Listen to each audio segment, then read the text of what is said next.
Let me blow your mind for a second. Before boxing, before kickboxing, and before MMA, there was Pygmachia, the ancient Greek striking art that literally predicted modern combat thousands of years ago. And somehow, nobody talks about it. Let's fix that. Pygmachia wasn't early boxing, it was fight engineering. The Greeks didn't train punches as techniques, they trained them as geometry problems. They used angle entry patterns, weight shifting footwork, elbow to wrist structural alignment, and controlled distance bands. That's spiral combat language, except they were doing this in 800 BC. These guys were mapping striking like physicists. They trained without rounds, which changes everything. No breaks, no judges, and no point fighting. Victory was knockout or surrender. So their entire system optimized for efficiency, structural integrity, breath economy, minimal wasted motion.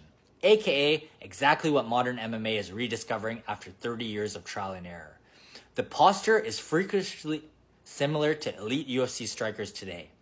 AI analyzed surviving vase depictions, plus combat descriptions, and found patterns almost identical to fighters like Alex Pereira and Max Holloway. Not the techniques, the structure.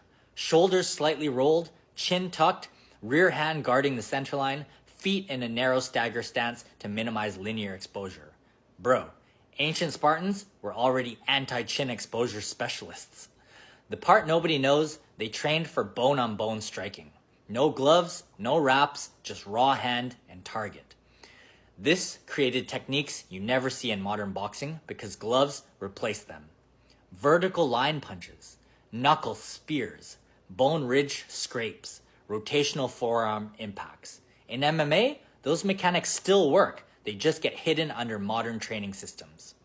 AI ran 10,000 simulations comparing Pygmachia mechanics to modern MMA striking. Here's the wild part.